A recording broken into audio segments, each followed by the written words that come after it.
साहिब बंदगी सतनाम।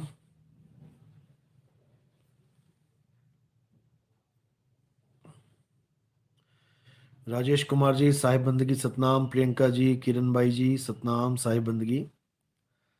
स्नेहा दास साहिब बंदगी। भरत सरोवा, देवीलाल, अंकुरदास सतनाम साहिब बंदगी।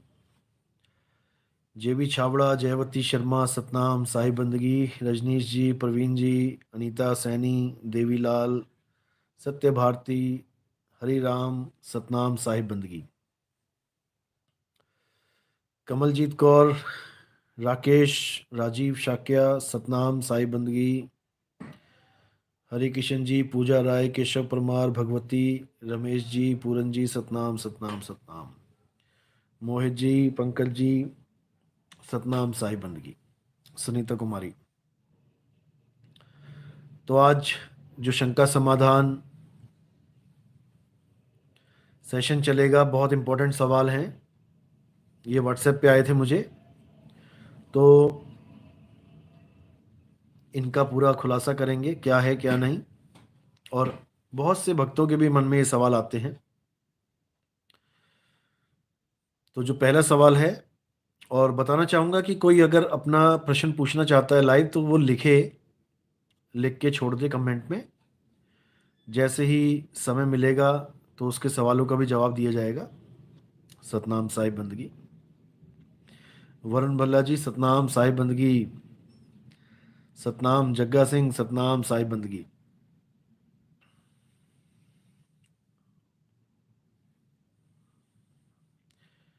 कोई व्हाट्सएप पे मैसेज सेंड करके सवाल पूछना चाहता है तो मेरा व्हाट्सएप नंबर है 9256111007, 9256111007। केवल व्हाट्सएप करें, फोन ना करें इस पे। केवल व्हाट्सएप मैसेज करें, कोई सवाल है तो पूछ सकते हैं। साहिब बंदगी सतनाम। तो सवाल है, साहिब जी कुछ लोग पूछते हैं कि आपके यहाँ तो सिर्फ मुक्ति का ही गुणगान किया जाता है, सेवा या कोई आश्रम नाम की तो कोई चीज ही नहीं है। सेवा का भी एक बहुत बड़ा रोल है भक्ति में, तो हमारे यहाँ सेवा तो होती नहीं है, तो हमारे कर्म कैसे कटेंगे?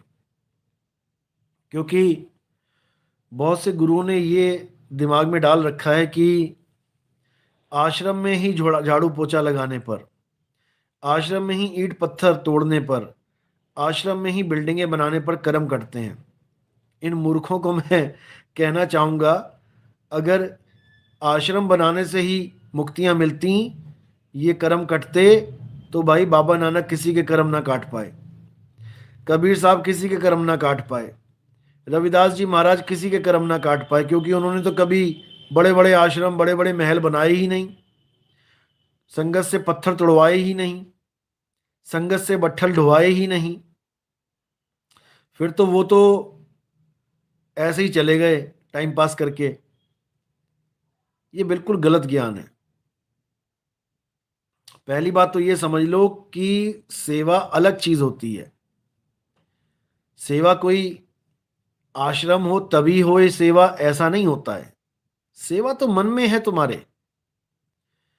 तुम परमात्मा की सेवा कैसे कर सकते हो? तुम परमात्मा के जीवों से प्रेम करो, सबसे बड़ी सेवा यही है। और उसके जीव केवल तुम्हारे आश्रम के चंद लोग नहीं हैं कि तुम्हारे गुरु की जो शरण में आ गए वो परमात्मा के जीव हैं, उनके लिए खाना बनाओ, उनके बर्तन धोवो, उनके बैठने के लिए झाड़ू लगा दो।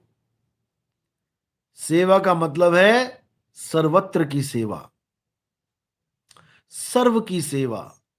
वसुदैव कुटुंबकम, पूरा विश्व मेरे परमात्मा के बच्चे हैं, पूरे विश्व में फैले हुए हैं और ये सारा मेरा परिवार है। इस भाव से की गई एक छोटी सी सेवा भी परमात्मा को खुश करती है, परमात्मा से दया की उम्मीद बंधती है।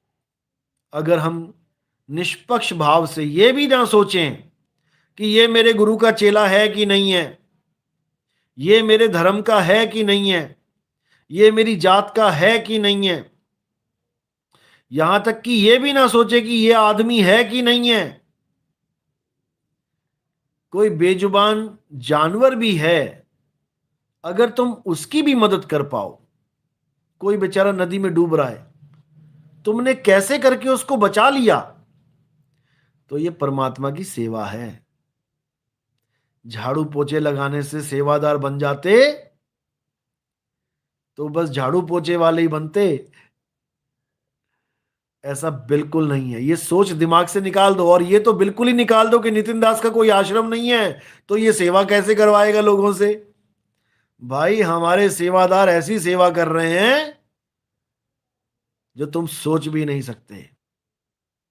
जो हमारे सेवादार कर रहे हैं, दिन रात सेवा चल रही है, बिना झाड़ू बिना पोछे के, बिना बट्ठल के, बिना हथौड़ी के। तुम्हारी हथौड़ी वाली सेवा में तो उंगलियां फूट गई, खून निकल गए, उंगलियां टेढ़ी हो गई, छाले पड़ गए। हमारी सेवा में ये सब नहीं होगा, फिर भी वो सेवा भरपूर चलेगी, भरपूर लगेगी। ऐसा फल मिलेगा सेवा का जो इनके लाखों छाले पड़ जाएं तब भी ना मिल पाए, क्योंकि ये पत्थर की सेवा कर रहे हैं और हमारे भगत जीवों की सेवा कर रहे हैं। ये पत्थरों में उलझे पड़े हैं और हमारे भगत जीवों को मुक्ति देने के लिए सेवा कर रहे हैं। ये पत्थरों की मुक्ति करवाएंगे और हमारे भगत जीवों की मुक्ति करवाएंगे। इतनी बड़ी सेवा है। इनके पत्थर यहीं रह जाएंगे और हमारे भक्तों द्वारा जगाए हुए जीव अपने मालिक तक पहुंच जाएंगे। अब बताओ किसकी सेवा बड़ी है। इनकी पत्थर की बिल्डिंगें दोबारा ढह जाएंगी, हमारे भक्तों के द्वारा जगाया हुआ जीव वापस नहीं आएगा। अब बताओ किसकी सेवा ज्यादा बड़ी है। मुझे बड़े दुख के साथ कहना पड़ता है, हमारे ही आश्रम के कुछ चंद गुर्गे वो ये अफवाह उड़ाते फिर रहे हैं कि नितिन दास का तो कोई आश्रम ही नहीं है, तो तुमसे सेवा कैसे कराएगा। सेवा नहीं करोगे तो मेवा कैसे मिलेगा। ओ भाई, अपना मेवा अपने पास रखो। तुम्हारे आश्रमों में सेवा ही करते आ रहे हैं लोग, गांजा भांग अफीम तंबाकू जर्दा तो छूटा नहीं। मेवा की जगह तंबाकू में मिल गया प्रसाद में। तो ऐसी सेवा हमें नहीं चाहिए, हमें ऐसी सेवा बिल्कुल नहीं चाहिए। हम लोगों के हाथों में छाले पड़वाने नहीं आए हैं कि उठा के हथौड़ियां चलाएं और तुम्हारी बिल्डिंगें बनाते रहे। यहां पे बर्बाद कर दिया तुम लोगों ने संसार को, भक्तों के प्रेम को, भक्तों के विश्वास को बर्बाद कर दिया, उनकी मेहनत की कमाइयों को। हमारे ही मदन साहिब का एक आश्रम का महंत क्या बता रहा था, किसी भगत ने फोन किया कि गुरुजी,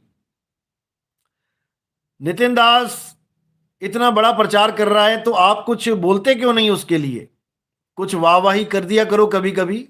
वो कहता, देखो जी, नितिन दास जो पैसे मिलते हैं वो कहां खर्चता है हमें नहीं पता, दुनिया को नहीं पता। हमें जो पैसे मिलते हैं हम तो आश्रमों में लगा देते हैं।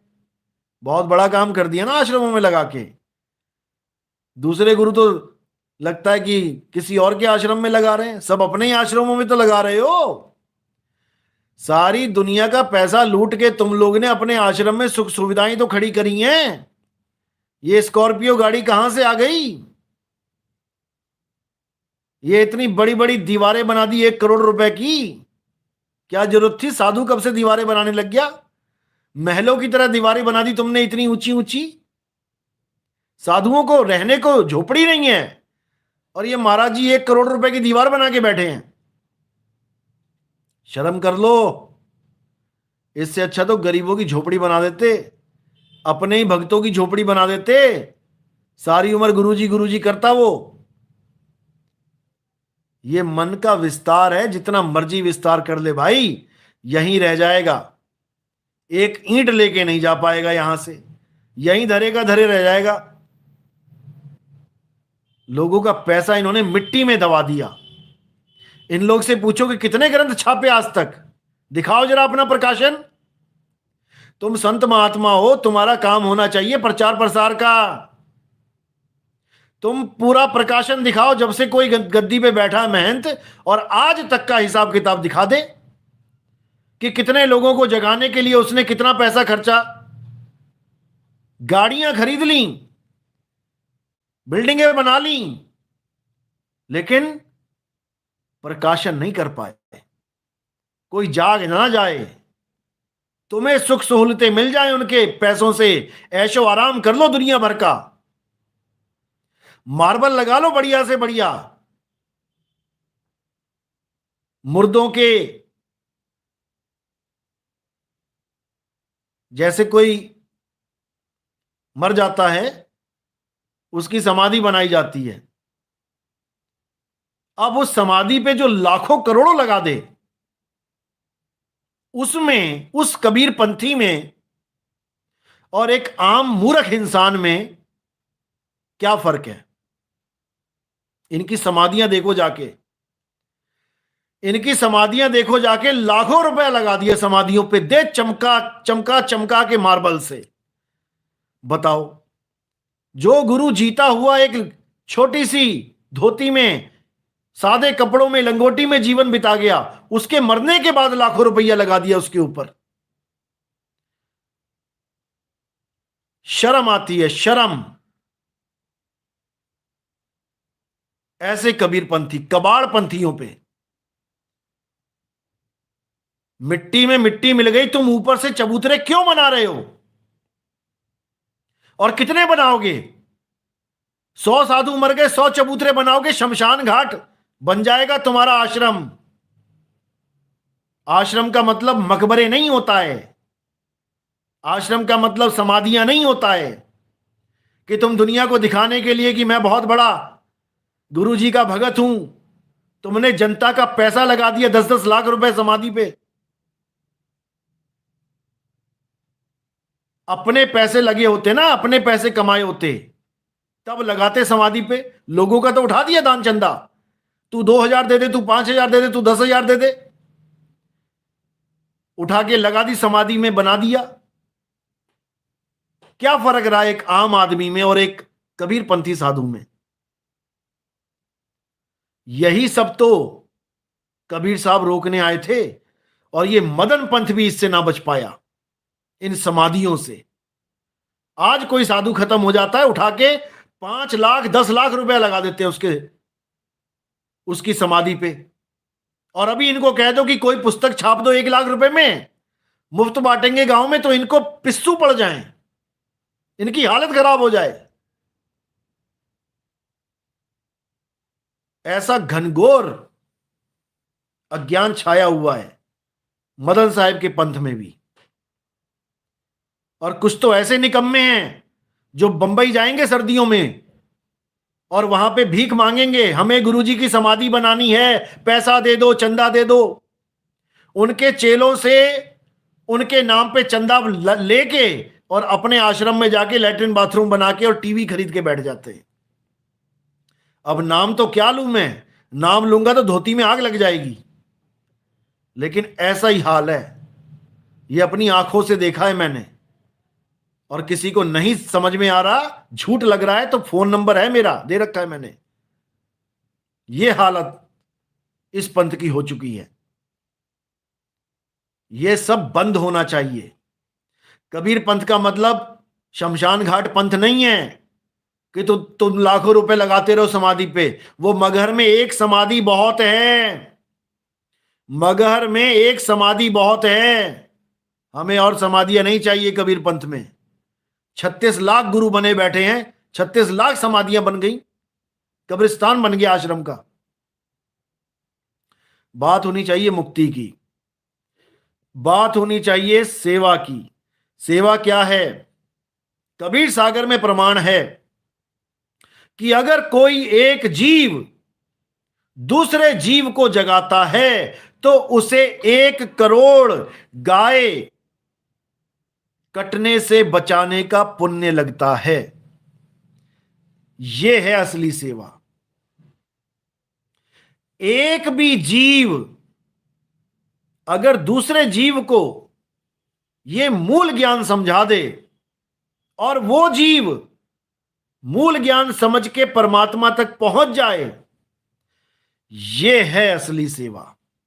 अगर यह सेवा करने की ताकत है, तब तो हमारे पंथ में आना। और अगर जुत्तियां ही घसणियां ने, फिर वो साडे कोल नहीं है भाई, वो साडे कोल नहीं है। तो भाई, सेवा वो करो जो जीवों के हित में है। उस सेवा का कोई लाभ नहीं, तुम्हें मजदूर बना दिया। इन गुरुओं को चस्का लगा हुआ है बिल्डिंगों पे बिल्डिंग बनाने का। 1 महीने तुमसे काम करवाते हैं, 2-3 महीने बाद वही बिल्डिंग ढा देते हैं दोबारा। फिर नई संगत आ गई बेवकूफ बनाने के लिए, फिर उनको बट्ठल उठवा दिए।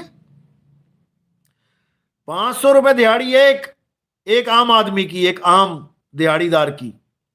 20-20 हजार बंदे लगा देते हैं काम पे। सोचो, 20,000 गुणा 500, लगाओ हिसाब। इतने पैसे इनके फ्री में बच रहे हैं, और तुम जैसे मूर्ख सोच रहे हैं कि हम बड़ी सेवा कर रहे हैं। सेवा नहीं कर रहे हो, तुम अपना जीवन बर्बाद कर रहे हो, क्योंकि नाम उनके पास है नहीं। बस सेवा ही करवा करवा के तुम्हारी हालत खराब करवा देंगे। और सारी उम्र सेवा करने के बाद जब तुम बूढ़े हो जाओगे, चाहे उन डेरों में रह के देख लेना, जब तुम बूढ़े हो जाओगे तुम्हें घर का टिकट कटवा देंगे। एक भी डेरे में वृद्ध आश्रम नहीं है। पूछो इन लोगों से कि क्यों नहीं है। बुढ़ापे तक तुम्हारा खून चूस लेंगे, बुढ़ापे तक तुम्हारी जवानी चूस लेंगे, तुम्हारी मेहनत की कमाई चूस लेंगे।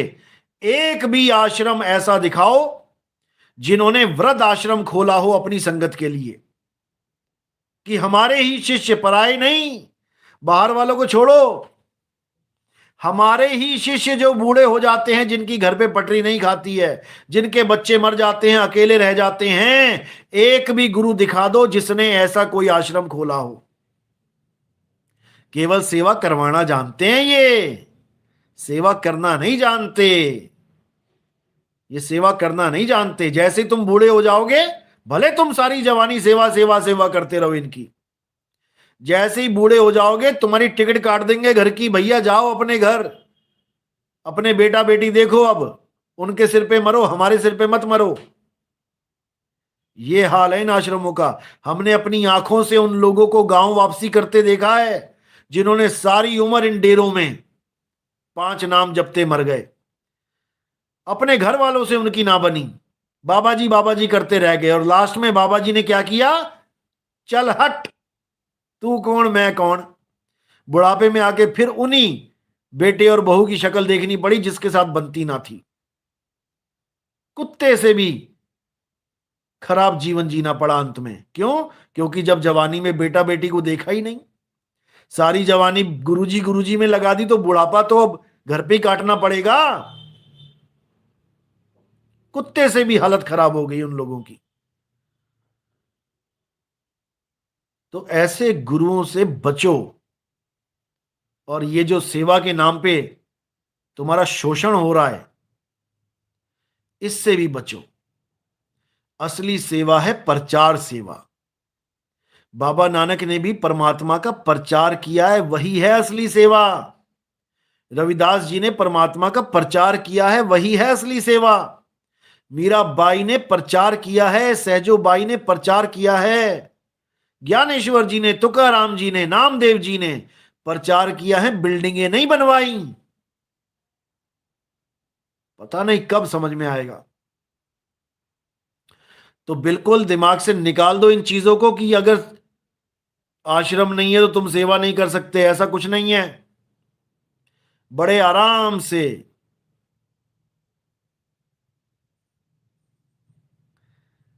अरविंद सिंह तोमर वृद्ध आश्रम के नाम पर कहते हैं कि मैंने जवानी में ही मुक्त कर दिया, मेरे यहां कोई वृद्ध नहीं होता।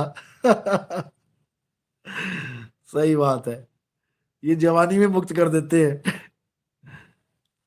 चलो, अब समझ लो अच्छी तरह कि कोई आश्रमवाद नहीं होना चाहिए। गुरु का एक छोटा सा घर होना चाहिए, कोई झोपड़ी मान लो, या फिर उसका अपना घर। ये लोगों का पैसा ये बड़े बड़े आश्रम बनाने में नहीं लगना चाहिए, बिल्कुल नहीं लगना चाहिए। अगर कोई प्रोग्राम करना है तुमने, ठीक है, टेंट भी मिलता है किराए पे, खाना भी मिलता है किराए पे, सब कुछ मिलता है किराए पे। साल में एक दो प्रोग्राम कर लिए, किराया भाड़ा संगति इकट्ठा करके कर लेगी। क्यों लाखों करोड़ों की जमीन लेनी वहां पे? लोगों का पैसा तुम दबा दो जमीन में, उसके बाद तुम चौधरी बन के घूमो कि मेरे इतने आश्रम है। वो जम्मू वाला, एक दिन मैं भी चला गया आश्रम में 7-8 साल पहले, सत्संग में उसके 10 मिनट भी परमात्मा की बात नहीं करी, आश्रम ही गिनाता रहा। मेरे वहां आश्रम, मेरा बंबई का आश्रम किसने देखा, सुंदर है कि नहीं है, किसने देखा, फूल कैसे लगे, पत्तियां कैसी लगी, ये कैसे लगा। अरे मैंने कहा भाई, ये यहीं रह जाएगा आश्रम तेरा, और तेरी सूरत भी आश्रम में ही रह जाएगी। मिट्टी का कीड़ा बन के आ जाएगा, केचुआ बन के, और मिट्टी खाएगा, मिट्टी निकालेगा, ऐसी हालत हो जाएगी। इन आश्रमों से अपनी सूरत को हटा लो गुरुआ लोगों। आम जनता तो मरेगी मरेगी, 84 में जाएगी, तुम्हारा भी वही रास्ता, तुम्हारा भी टिकट वहीं का कट रहा है। संभल जाओ। हम सतलोक से चल के आए हैं, आश्रम बनाने आए हो तुम सतलोक से चल के मिट्टी में। सतलोक के आश्रम कम पड़ गए थे जो तुम यहां बनाओ 300-300 आश्रम। बेवकूफ बना रखा है दुनिया को इन लोगों ने।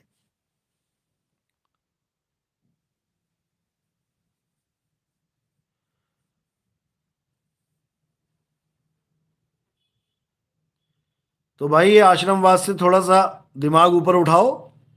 ये जितने बड़े बड़े आश्रम वाले हैं, ये सब इसी मिट्टी में मिलने के लिए बैठे हुए हैं। यहीं रह जाएगी इनकी, यहीं रह जाएगी इनकी सुरता जो लगानी थी परमात्मा के साथ।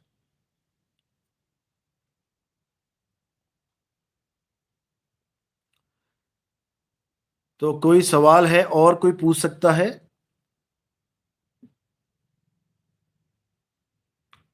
अरविंद सिंह, अरे साहब ये मनुष्य योनि को बर्बाद कर रहे हैं, प्रचार के नाम पर कितना पैसा बर्बाद कर रहे हैं, सत्य कह रहे हैं। अरे प्रचार के नाम पर बर्बाद करें तो अच्छी बात है, लेकिन प्रचार के नाम पे आश्रम बना के बैठ जाते हैं, बताओ। प्रचार प्रसार अलग चीज होती है। टीवी पे करो, पोस्टर छापो, बैनर लगाओ, घर घर पुस्तकें बांटो, ये प्रचार होता है। और उठा के तुम 10 लाख, 10 करोड़, 20 करोड़, 100 करोड़ उठा के तुम जमीनें खरीद लो, उसमें क्या प्रचार हो रहा भाई? तुम लाट साहब बन जाते हो, मेरी इतनी जमीनें, मेरी इतनी जमीनें, मेरे इतने बड़े बड़े आश्रम। अरे 2 मिनट में तुझे उठा के जमीन पे लेटा दिया जाएगा, जैसे तेरे नाक में से बुलबुला निकल गया हवा का। कोई ना पूछेगा कि बहुत बड़ा गुरु था, कोई ना पूछेगा बहुत बड़ा गुरु था। शमशान घाट की टिकट कटेगी सीधी। इतना याद रखना गुरुआ लोगों, यहां पे मरने के लिए आए हैं सारे, तुम भी मरने के लिए आए हो। केवल दुनिया ही नहीं मरेगी, तुम्हारा भी नंबर लगेगा। फिर देखते हैं कौन से आश्रम में रहोगे। प्रेत बन के आश्रम में भटकना है तो देख लो, अंत काले जो मंदिर सिमरे, ऐसी चिंता में दे मरे, प्रेत जून वो वलवली उतरे। सूक्ष्म शरीरों में भटकना है तुमने तो भटको, लेकिन अपनी सूरत को अगर बचाना है तो शब्द भेदी गुरु की शरण में जाओ और वहां पर भक्ति करो। इन आश्रम के चक्कर में कुछ नहीं रखा। परमात्मा को पाने के लिए निकले थे और बन गए तुम महासाहूकार, महामंडलेश्वर। परमात्मा की बात करो, गरीबी में भी मिलता है वो, केवल बड़े बड़े आश्रम बना के नहीं मिलता। मन लागो मेरो यार फकीरी में। कौन से फकीर हो तुम? 5,000 करोड़ के फकीर हो? या 20,000 करोड़ वाले फकीर हो। निकम्मो, सुधर जाओ। मन लागो मेरो यार फकीरी में, जो सुख मिलता नाम भजन में, सो सुख नहीं अमीरी में। मन लागो मेरो यार फकीरी में। फकीरी में मिलता है सुख, फकीरी में। लेकिन फकीरी क्या होती है तुम्हें ABCD नहीं पता, क्योंकि तुम दौड़ रहे हो माया की दौड़ में। उस गुरु ने इतने आश्रम बना लिए, मेरे कम है, मेरे जो ज्यादा क्यों ना हो जाए। अरे ऐसे ही मर जाओगे एक दिन आश्रम आश्रम करते। यह आश्रम आश्रम का खेल बहुत गंदा खेल है, निकल जाओ इसमें से। एक झोपड़ी बनाओ किसी नदी के किनारे, देखो कितना आनंद आता है। जीवन के मजे लूट लोगे, ना कि इन आश्रमों के चक्कर में 100 पाप का भार सिर पे चढ़ के जाओगे।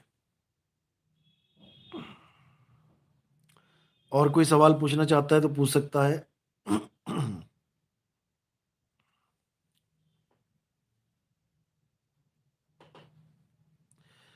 हिमांशु गुप्ता, गुरुदेव क्या सब कुछ होना मतलब पहले से ही निश्चित है, या फिर हमारे पास कुछ चॉइसेस करने की फ्रीडम होती है? देखो, इंसानी चोला जो होता है इसमें दोनों चीजें चलती हैं। ये भोग जूनी भी है और ये कर्म जून भी है। जैसे कबीर साहब ने जब सदना कसाई को समझाया लीला करके, तो सदना कसाई बकरों को काटता था और बकरे सदना कसाई को काटते थे अगले जन्म में।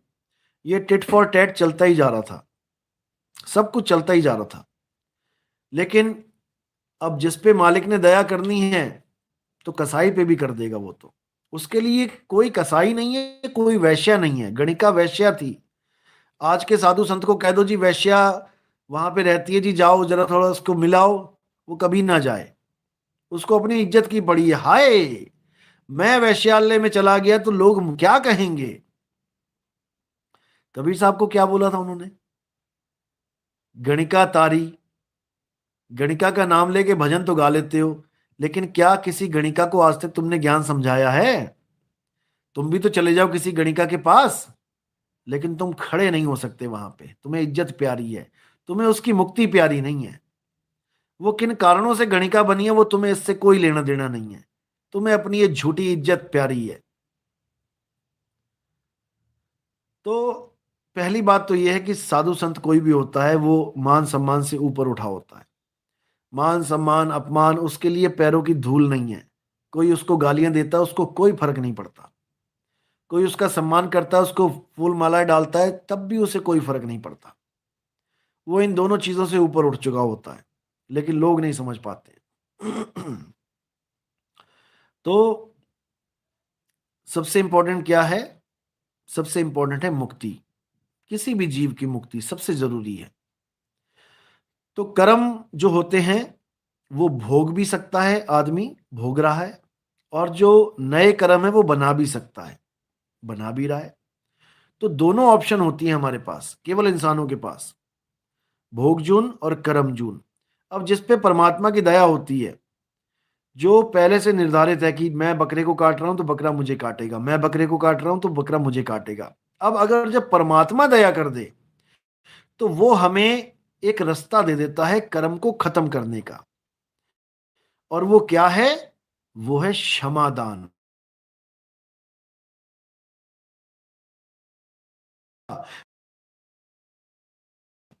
उसका फल यही मिलेगा कि मैं उसे काटूं, लेकिन मैं क्षमा करता हूं, मैं माफ करता हूं। भले इसने मुझे काटा था लेकिन मैं इसको नहीं काटूंगा, बस खत्म। वो संस्कार वहीं खत्म हो जाता है। इसी को समझना है। मैंने किसी होटल में खाना खाया, मेरा बिल बना 100 रुपया। मैं 100 रुपए अगर नहीं देता हूं, मैं छुप के निकल जाता हूं, बिना दिए भाग जाता हूं, तो मैं भाग नहीं सकता। वो कर्म मेरा किया हुआ है। मुझे अगले जन्म में किसी ना किसी तरह उसको 100 रुपए देना ही पड़ेगा। लेकिन अगर वो भाई मुझे माफ कर दे कि अरे तेरे 100 रुपए नहीं है, चल मैंने तुझे माफ किया, तेरा मेरा हिसाब क्लियर, मैं तुझसे पैसे नहीं लूंगा, तब तुम्हें कुछ नहीं देना पड़ेगा। यानी उसने संस्कार ही खत्म कर दिया लेन देन का। अब तुम देवनदार नहीं हो। इसीलिए परमात्मा ने अपनी वाणी में बोला है क्षमा करने को। तुम क्षमा करो। वाणी देखो ना क्या कह रही है।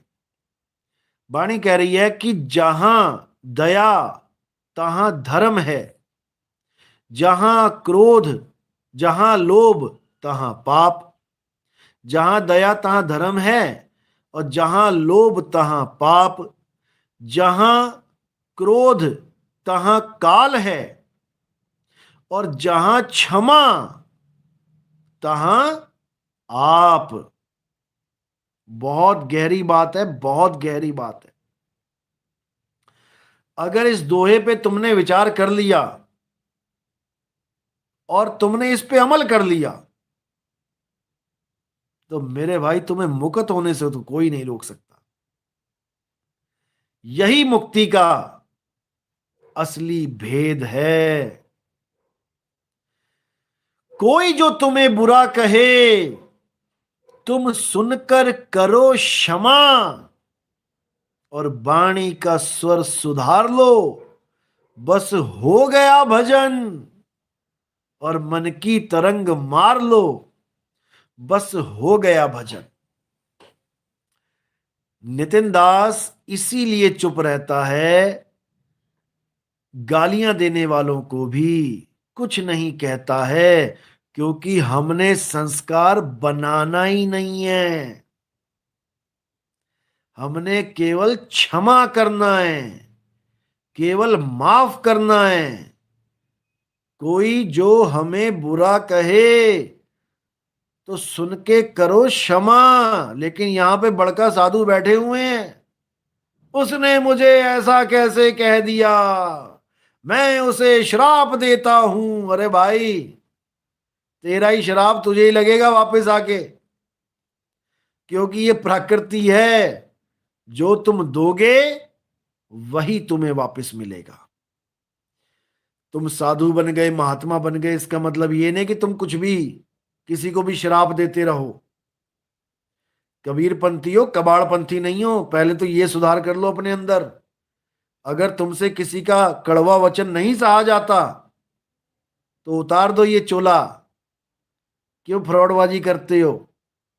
क्यों दुनिया को बेवकूफ बना रखा है तुमने? बाणियां लिखोगे आश्रम पे मोटी मोटी, आवत गारी एक है, उल्टत होए अनेक। और कहें कबीर नहीं उलटिए, वो रही एक की एक, और एक गाली ना सह पाए। क्या फायदा ऐसे दोहे लिखवाने का? कोई फायदा नहीं है। वाणी बोलेंगे, खोद खाद धरती सहे, काट छांट बन राय, कटु वचन साधु सहे, और से सहा ना जाए। एक ना सह पाए तुम। एक सह लेते तो मुंह ऐसा ना बनता तुम्हारा। ये इन साधु लोगों का हाल है। सड़ी हुई शक्लें बना के घूमते हैं। अगर कोई इनको हल्का सा भी कोई कुछ कह दे तो इनके मान सम्मान, इनके मान के महल गिर जाते हैं, ढह जाते हैं। अरे मेरे बारे में ऐसा कैसे बोल दिया, बर्बाद कर दिया, बदनाम कर दिया। नाम कमाने आए थे तुम यहां पे, या परमात्मा को पाने आए थे? हद कर दी इन लोगों ने। गजब के साधु हैं।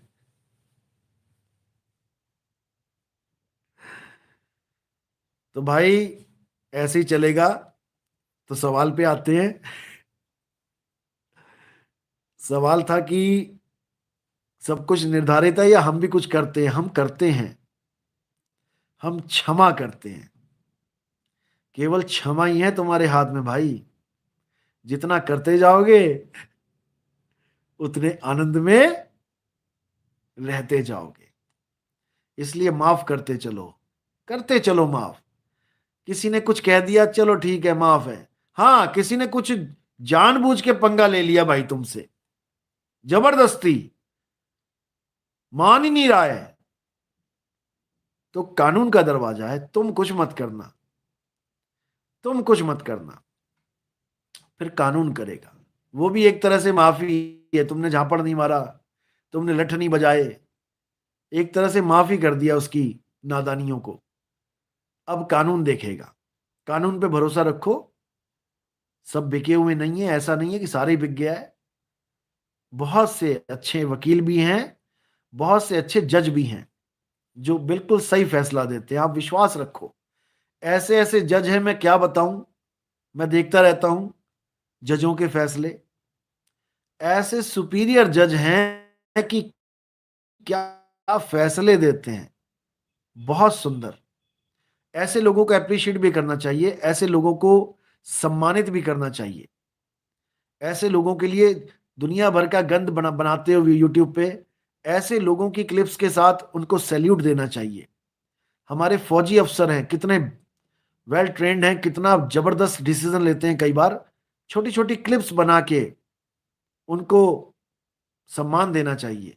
हमारे बहुत अच्छे पुलिस ऑफिसर हैं, कितनी वीडियोस आती हैं जनता के लिए, कितना कुछ कर रहे हैं, मंत्रियों से भिड़ जाते हैं अपनी ड्यूटी के लिए। तो ऐसे लोगों को भी सम्मान देना चाहिए, जहां पर बनता है, उनका हिस्सा है, बिल्कुल। लेकिन आपने हमेशा याद रखना है कि क्षमा, क्षमा दान बहुत बड़ा दान है। नामदान के बाद क्षमा दान का ही नंबर आता है। नामदान तो चलो, दाना सिर दान, नाम दान, वो तो गुरु ग्रंथ साहब में भी बताया गया है कि दानों में दान। 3 लोग का सारा सामान बेच दो, धरती आकाश बेच के भी अगर किसी को दान दे दो तो वो भी छोटा पड़ जाता है नाम दान के आगे। नाम दान का मतलब है किसी को किसी का स्वरूप का ज्ञान मिल जाए, आत्म ज्ञान मिल जाए, मुक्ति का ज्ञान मिल जाए, उसको नाम दान कहते हैं। दाना सिर दान, नाम दान, तो वो तो सबसे बड़ा दान है, वो तो परमात्मा ही दे सकता है। लेकिन एक आम आदमी केवल क्षमा दान देता रहे तो वो भी किसी संत महात्मा से कम नहीं है। वो भी एक बहुत बड़ा संत है जो भले ग्रस्त में है लेकिन लोगों को माफ करना जानता है। उम्मीद है कि आपको जवाब मिल गया होगा। सब कुछ निर्धारित है, अपने आप ही होता है, लेकिन एक बीज है जो आप डाल सकते हो, और उस बीज का जो फल है वो मुक्ति है। और कोई सवाल है तो आप पूछ सकते हैं। व्हाट्सएप पे भी मैसेज कर सकते हैं, 9256111007।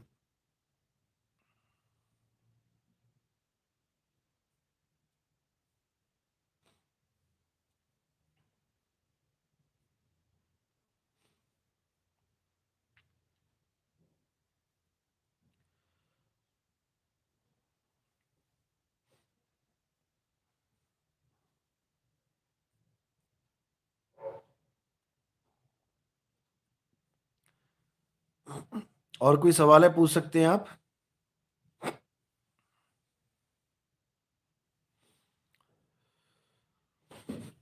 इसका जवाब जो वेलकम लॉस्ट है, इसका जवाब आपको मिलेगा, अभी वो सेशन नहीं है। और कोई सवाल आप पूछ सकते हैं।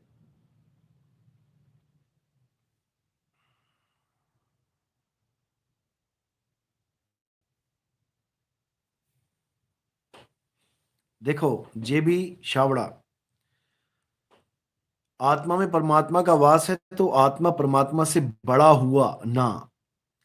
ये आप बड़ा छोटा, ऊंचा नाटा, काला गोरा, इन चीजों को आप दिमाग से नाप रहे हो। आत्मा में परमात्मा का वास है, इसका मतलब है समुद्र समाना बूंद में बूझे बिरला कोई। वाणी सुनी होगी आपने कि बूंद समाना समुद्र में जानत है सब कोई। बूंद समाना समुद्र में, बूंद छोटी है, समुद्र बड़ा है। अब ये बुद्धि का खेल है सारा, बड़ा छोटा। बूंद समाना समुद्र में जानत है सब कोई, और समुद्र समाना बूंद में बूझे बिरला कोई।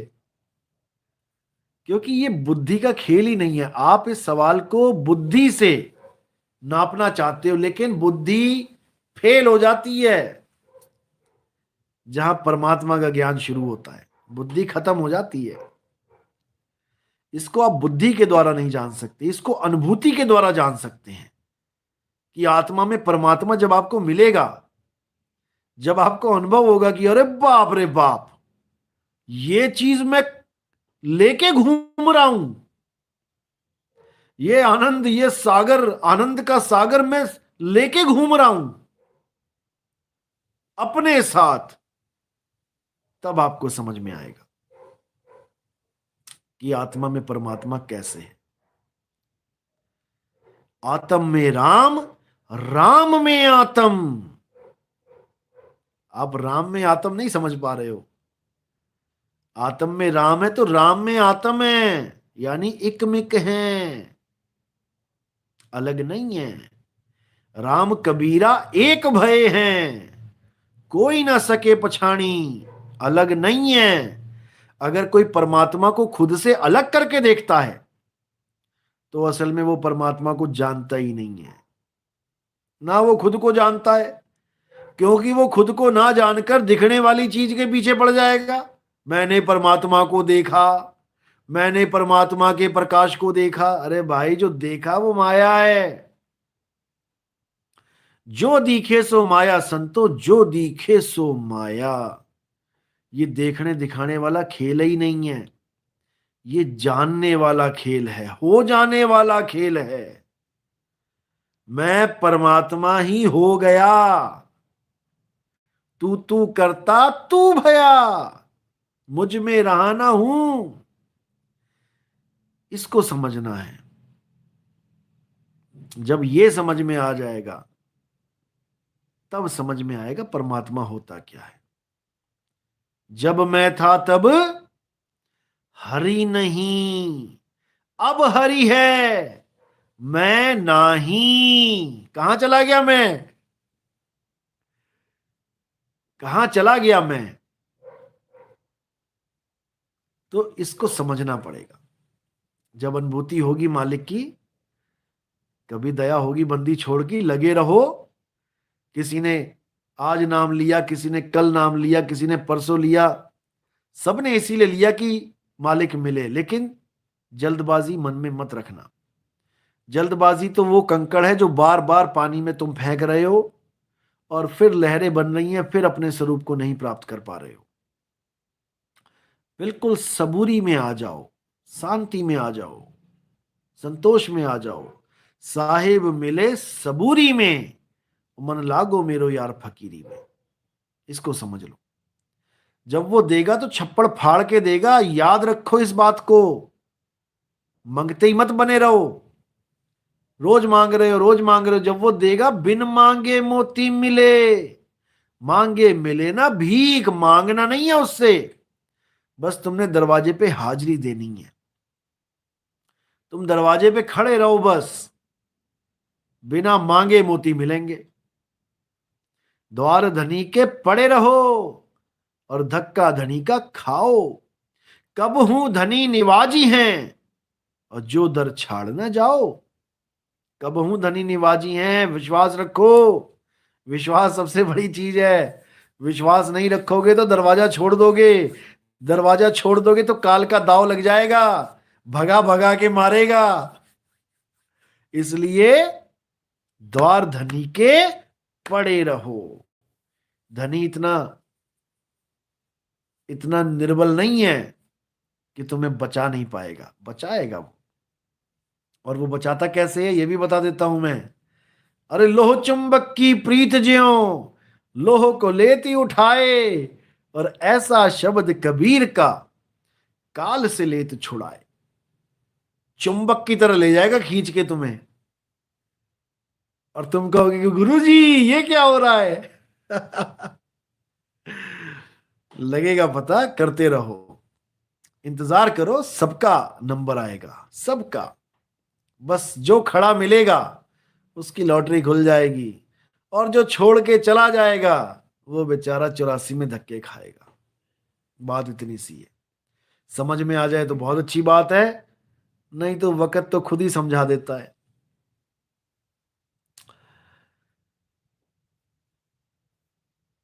राहुल यादव, ध्यान में मन भटक जाता है, मन नहीं भटक जाता है, भटक तुम जाते हो, मन तो भटकाता है। मन का काम भटकाना है। मन के मते न चालिए, और मन है पक्का दूत। मन के मते नहीं चलना है। मन जाता है तो जाने दे, और तू थाम के राख शरीर। उतरा पड़ा कमान से क्या कर सके तीर। कुछ नहीं कर पाएगा। तो मन को अपना काम करने दो, और तुम अपना काम करो। मन को मार गगन चढ़ जाओ, मान सरोवर पैठ नहाओ। तो समझना पड़ेगा, दुश्मन को समझोगे तभी उस पर विजय प्राप्त करोगे। दुश्मन कौन है? दुश्मन कोई और नहीं है, दुश्मन है हमारा मन। एक भजन सुना दो, बहुत समय हो गया। ऐसा करो, सेशन बंद करो और भजन ही सुन लो तुम पहले।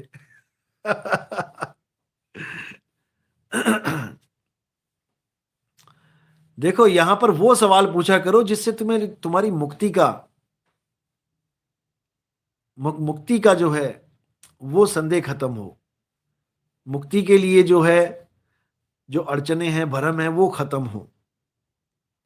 राम जी थे कि नहीं थे, हनुमान जी थे कि नहीं थे, कबीर जी थे कि नहीं थे?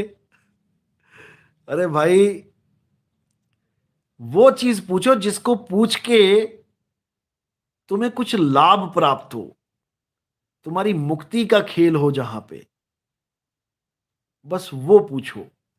बाकी सब एक ज्ञान अर्जित करने का सामान समझो कि मुझे ज्ञान हो रहा है, बस।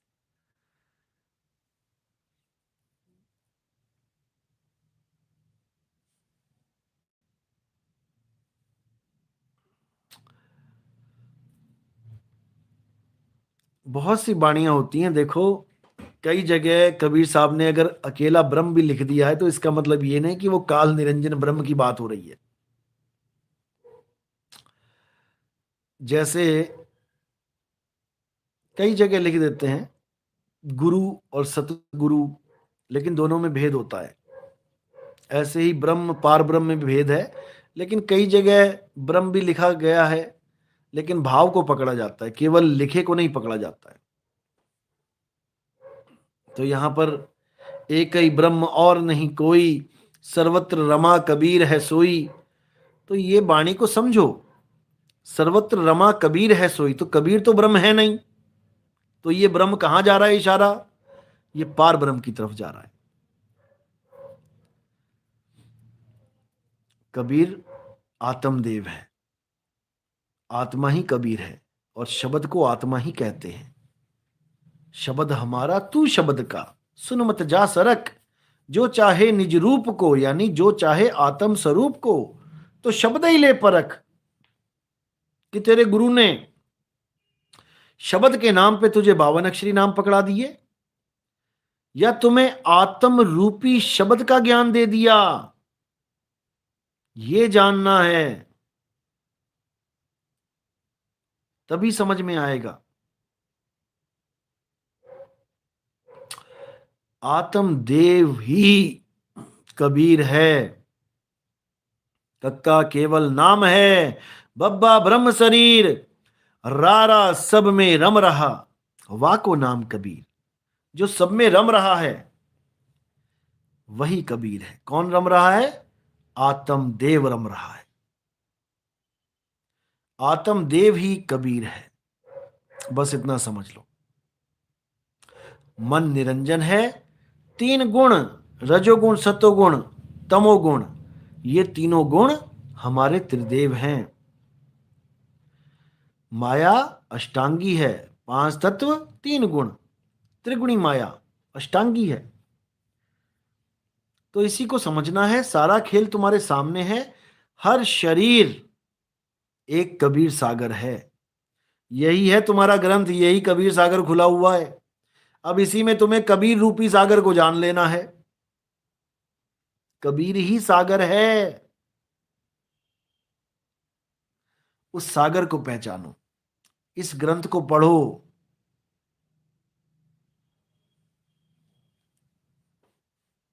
तब समझ में आएगा।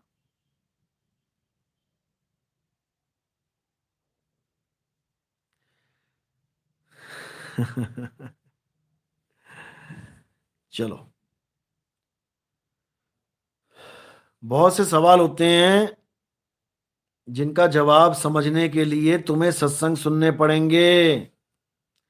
कम से कम, कम से कम 52 सत्संग सुनो, उसके बाद कोई सवाल करो।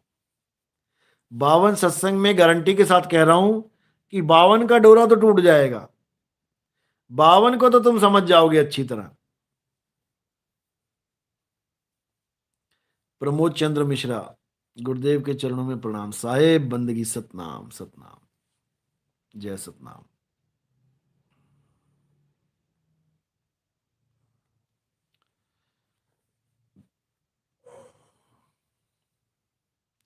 सूक्ष्म जगत होता है कि नहीं? बिल्कुल होता है, किसने मना किया कि नहीं होता है? सूक्ष्म जगत में ही तो तुम अपने 8 घंटे बिताते हो, जब सोते हो तो सूक्ष्म में ही जाते हो। और सूक्ष्म में बहुत कुछ होता है, बहुत लीलाएं होती हैं सूक्ष्म में, ऐसा नहीं है कि सूक्ष्म नहीं होता है। बहुत बड़ा खेल है सूक्ष्म जगत में, स्थूल तो केवल एक ही शरीर है, सूक्ष्म के बाद तो लाइन लगी पड़ी है। स्थूल, सूक्ष्म, कारण, महाकारण, कैवल्य, हंस, ये सूक्ष्म से भी सूक्ष्म शरीर हैं, प्रकाशित शरीर हैं। जो गुरुओं की देह दिखाई देती है, प्रकाशमयी देह, कई भक्तों ने तो खुद की देह को, प्रकाशमयी देह को देखा है, वो सब सूक्ष्म से भी सूक्ष्म देही हैं। लाखों करोड़ों सूर्य चमक जाते हैं उन प्रकाशमयी देहियों में, लेकिन रहता वो देही ज्ञान ही है। उस देही ज्ञान से निकल जाना है। देही ज्ञान सब जगत बखाने, विदेही ज्ञान कोई बिरला जाने। और ध्यान विदेह और नाम विदेहा, दो लख पावे मिट्टे संदेहा। दो लख पावे, पहले ध्यान विदेह का ज्ञान होना चाहिए कि ध्यान कैसे करना है, और फिर नाम विदेह की प्राप्ति होनी चाहिए कि वो शब्द गुरु है क्या। जब वो प्राप्ति होगी तब तुम्हारे संदेह खत्म होंगे, ना कि किसी गुरु के कहने से संदेह खत्म हो जाएंगे। वो प्राप्ति का सौदा है भाई, प्राप्ति करके ही संदेह खत्म होगा। और कोई सोचे मेरे गुरु ने मुझे आ करके नाम दे दिया, मेरी मुक्ति हो जाएगी, सारी जन्म लगे रहना, सारा जन्म बीत जाएगा तुम्हारा। जब तक वो चीज प्राप्त नहीं हुई तब तक कुछ नहीं होने वाला। और वो प्राप्त तब होगी जब नी अक्षर ध्यान करोगे, बिना कोई चीज मन में लाए, बिना विचार के, विचार शून्य हो जाओगे, उसके बाद वो वस्तु मिलेगी। केवल विचार शून्य हो जाने से मुक्ति नहीं होती है। लोग विचार शून्यता को मुक्ति बना के बैठ गए कि विचार शून्य हो गए जी, मुक्ति होगी, मेरे कुछ विचार नहीं आता। अरे विचार नहीं आता ये भी एक विचार है, आ तो गया। ये सोचना कि मुझे विचार नहीं आया ये भी एक विचार ही है। ये सब तब खत्म होगा जब शब्द गुरु आ जाएगा। शब्द गुरु आया, तुम कुछ सोच ही नहीं सकते, चाह कर भी नहीं सोच सकते, चाह कर भी। जब शब्द गुरु दया करता है तो सब कुछ खत्म हो जाता है। हम है शब्द, शब्द हम माही, और हमसे भिन्न और कछु नहीं। ये सारे विचार, ये सारे कर्म, ये सारे कांड खत्म हो जाते हैं, खत्म, खत्म, बाय बाय टाटा, खत्म। ये सब हो जाते हैं खत्म अकर्ता भाव में आके। अकर्ता भाव में, अकर्ता भाव में सारे कर्म खत्म, और तुम निष्पाप हो जाते हो, निष्कलंक हो जाते हो, तुम ही निष्कलंक अवतार हो जाते हो। समझ जाओ इस बात को। सुमेर दास जी कुछ पूछ रहे हैं, गुरुदेव यदि किसी जीव की रक्षा करें और उसके कीड़े पड़े हुए हैं, और यदि उसकी जान बचाएं, तो यदि वो कीड़े मारेंगे तो क्या करेंगे, पाप लगेगा क्या? देखो, मारते तो हम एक एक सांस में पता नहीं कितने जीवों को हैं, सोच भी नहीं सकते। लेकिन जब कीड़ों की बात आती है तो कीड़े किसी गाय के पड़े हुए हैं, या किसी आदमी के ही मान लो, बहुत से ऐसे केस आते हैं, किसी बच्चे के पेट में कीड़े हैं, या किसी के अंग कट गया है उसमें कीड़े लगे हैं। तो वहां पर हमें मेन चीज ये देखनी होती है कि किसको बचाना लाभप्रद है। जान तो दोनों में है, लेकिन इंपॉर्टेंट कौन है इस वक्त? नरदेही इंपॉर्टेंट है, आदमी इंपॉर्टेंट है, या कीड़े इंपॉर्टेंट है? कीड़ों को बचा भी लोगे तो करोगे क्या उनका? कौन सा तुम उनको पालने लग जाओगे? वो पालतू चीज तो है नहीं, वो फालतू चीज है। उस समय वो फालतू ही है। तो उन कीड़ों को तुम हटाओगे, मारो मत, हटा दो। जरूरी नहीं कि मारना ही है। अगर इतना प्रेम है, अच्छी बात है, कीड़ों में भी जान है, बिना मारे भी काम चले तो मत मारो। लेकिन जहां पे बिना मारे काम ही नहीं चल रहा, वहां पे तो इंजेक्शन लगाना पड़ेगा।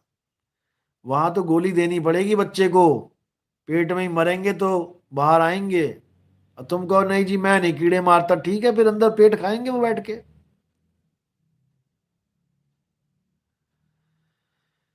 तो जहां पर गाय की जान बचानी इंपॉर्टेंट है, वहां कीड़े नहीं देखता डॉक्टर। वो तो स्प्रे करता है और कीड़े मर मर के गिरते हैं नीचे। लेकिन वो भी अपना कर्म कर रहा है, वो अपनी जिम्मेदारी निभा रहा है, अपना फर्ज निभा रहा है। उसको कोई पाप नहीं लग रहा, उसको पुण्य भी नहीं चाहिए, पाप भी नहीं चाहिए, वो अपना फर्ज निभा रहा है। उसने गाय को बचाना है, ये फर्ज है उसके लिए। कितने ही कीड़े मारने पड़े, कोई पाप नहीं लगेगा, ये गारंटेड है। क्योंकि वो फर्ज निभा रहा है, और फर्ज के आगे कोई पाप नहीं लगता। फौजी एक फर्ज निभा रहा है, AK-47 ले रखी है सामने, दुश्मन आ गए 100, तो उसकी AK-47 गोलियां चलाने से चूक नहीं सकती। वो पाप और पुण्य को दोनों को साइड में रख देगा। उसको नहीं चाहिए पाप, उसको नहीं चाहिए पुण्य। उसको केवल अपना फर्ज याद आएगा कि मेरा फर्ज है मेरे देशवासियों को बचाना। अगर ये लोग मेरे देश में घुस गए तो ये बहुत बड़ा नुकसान करेंगे, और मैं ये नुकसान होने नहीं दूंगा, क्योंकि ये मेरा फर्ज है, ये मेरी वर्दी का फर्ज है। मैं ये नहीं देखूंगा कि सामने आदमी है कि गधा है, मैं तो गोली मारूंगा। मतलब गधे का मतलब ये नहीं गधा आ गया तो उसको भी गोली मार दूंगा। मतलब आदमी है, अच्छा आदमी है, या गधा है, यानी गधे की बुद्धि का है, आतंकवादी है, मैं ये नहीं देखूंगा। मैं तो गोली मारूंगा, और उस गोली का मुझे इनाम मिलेगा, मेडल मिलेंगे, वाहवाही होगी। गुरुदेव पूरी रात आपके सत्संग सुनता रहता हूँ, मोबाइल फोबिया हो गया है, कुछ समाधान समाधान करे। एक से एक चेले हैं भाई, क्या बताऊं मैं। मोबाइल फोबिया हो गया, तो अपना मोबाइल दान दे दो किसी को, काम आ जाएगा थोड़े दिनों के लिए। कुछ दिनों के लिए दान दे दो, कोई और भी कुछ फायदा उठा लेगा, तुम्हारी बीमारी दूर हो जाएगी। क्योंकि हमारे सत्संग जो सुनने लग जाए, फिर और उसको और कुछ नहीं भाता। असल में मार्केट में खूब चाय बिक रही है, और हमारा जब रसगुल्ला जाता है मुंह में, तो सारी चाय फीकी पड़ जाती है। दिक्कत ये है।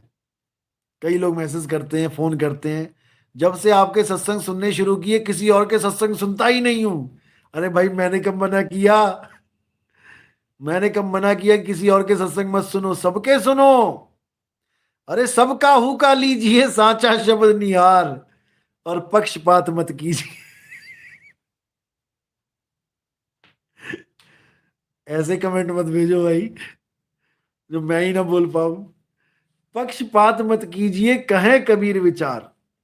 सत्संग सबके सुनो, लेकिन सार शब्द के ऊपर पूरा विवेक रखो कि सामने वाला तुम्हें क्या दे रहा है। कहीं कान में फूंक मार दे तो, कहीं कान में फूंक मार दे तो नहीं जा रहा वो सार शब्द के नाम पे। तुमसे 5,000 रुपए भी ले ले आश्रम बनाने के नाम पे, और कान में फूंक मार के बोले यही सार शब्द है। उसके कान में 2 फूंक मारना तुम, और सारे पैसे डबल ले लेना, तब आएगा असली मजा।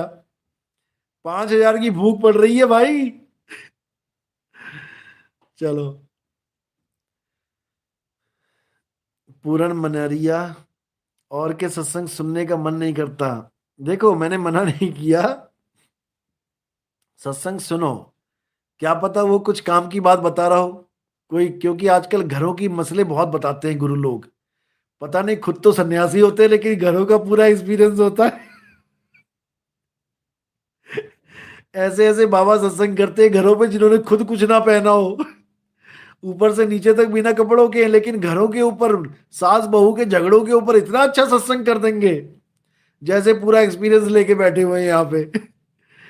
तो बहुत सी चीजें हैं जो उन सत्संगों में भी मिल जाती हैं। तुम्हारा कोई झगड़ा हो गया घरवाली से, तुम्हारी माँ से कोई कुछ खटपटी हो गई, तो उसमें सॉल्यूशन निकल जाता है।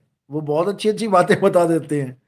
तो दुनियावी बातें सुननी है तो और भी सत्संग सुन सकते हो, लेकिन खरी खरी सार सुननी है, उसके लिए हमारे सत्संग है। सतगुरु ऐसा चाहिए जैसा सूप सुहाए, और सार सार तो गई रहे, थोथा दे उड़ाए। तो अगर थोथा प्रेमी हो तो भाई और भी सुनो, अच्छी बात है। लेकिन अगर केवल सार को जानना है तो नितिन दास से जुदा नहीं हो पाओगे। फिर नितिन दास के पास आना ही पड़ेगा, और एक बार नितिन दास के पास आ गए फिर मुश्किल है भैया बैक गियर लगाना। चलो। विनीश कुमार पाली से, साहिब सतगुरु तो एक ही होता है, लेकिन मेरे कहने का मतलब ये है, शब्द गुरु ने नितिन साहिब को सुना है, वैराग साहिब नहीं मिले, पहले उसे सुना होगा। क्या बोल रहे हो भाई, मैसेज ही कर लेना। चलो। अब विदाई का समय हो गया है। चाहता तो नहीं कि विदा होंगे, लेकिन आगे का भी कुछ प्रोग्राम है तो उसको भी निपटाना पड़ेगा। तो खूब आज कॉमेडी क्लास लगी है सत्संग में। ऐसे ही हंसते रहो, बसते रहो। यहाँ नहीं बसना है, यहाँ से निकल जाना है। चलो। बोलिए सतगुरु बंदी छोड़ सतगुरु सत्य कबीर साहिब की सदा ही जय हो।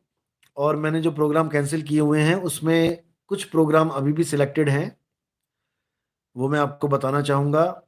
26 तारीख को लखनऊ में, 26 जनवरी को एक स्कूल में मैं जा रहा हूँ बच्चों के पास। झंडारोहण भी करेंगे और उनको सत्संग भी देंगे। 600-700 बच्चे हैं, उसका लाइव प्रोग्राम चलेगा, आप आनंद ले सकते हैं। और 28 तारीख, 26 की ही शाम को कानपुर में प्रोग्राम है। जो कानपुर में नाम दीक्षा लेना चाहते हैं वो कानपुर आ सकते हैं।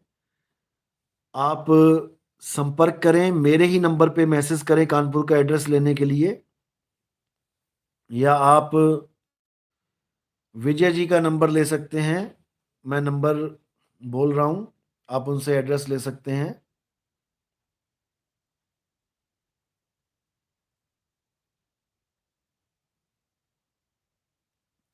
9621342788। आप इस पे संपर्क कर सकते हैं। आप कानपुर का एड्रेस ले सकते हैं। उसके बाद 28 तारीख को सत्संग है हरदोई में, और उसके बाद 1 तारीख को सत्संग है शंकरपुर में, हरदोई में। उसके बाद 4 को वेस्ट बंगाल में, बीरभूम में। 2 तारीख को गोरखपुर आऊंगा मैं, एक छोटा सा प्रोग्राम है। और उसके बाद 12 तारीख को उड़ीसा में है प्रोग्राम। उड़ीसा वाले जो भगत हैं वो नंबर ले लें।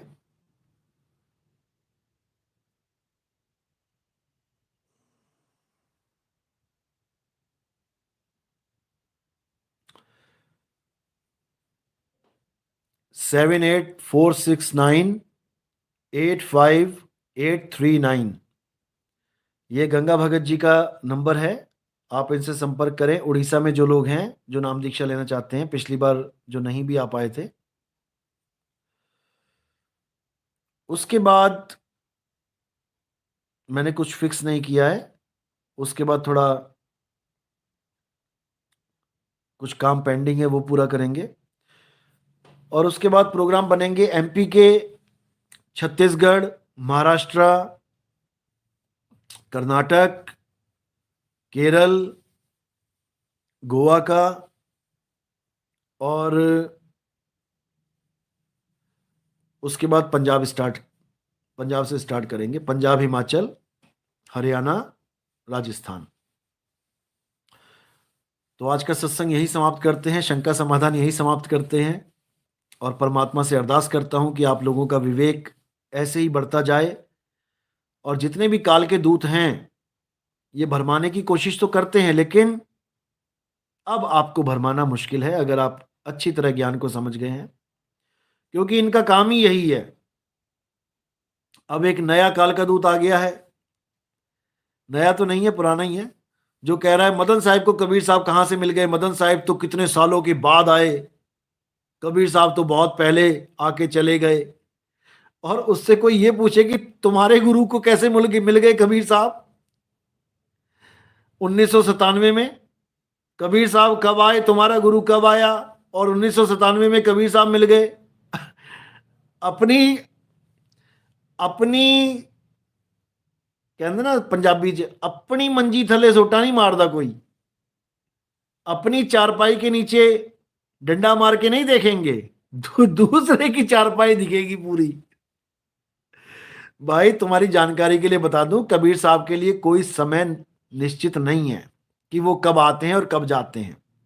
वो बंदी छोड़ हैं, वो चाहे हम दोनों के बीच में खड़े हो जाएं प्रकट होके। तो अभी तुम्हें कबीर साहब की लीला को नहीं पता, मत पंगे लो, कबीर साहब को जानो। वो किसी समय के अधीन नहीं है, वो काल के अधीन नहीं है, वो काल से परे हैं।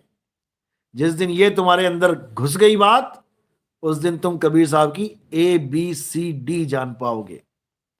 तो मैं अरदास तो फिर भी करूंगा परमात्मा से कि तुम्हारा भी भला हो जाए, समझ पाओ कबीर साहब को कि वो इन बंधनों से मुक्त हैं। चलो, तो आज का सत्संग यहीं समाप्त करेंगे।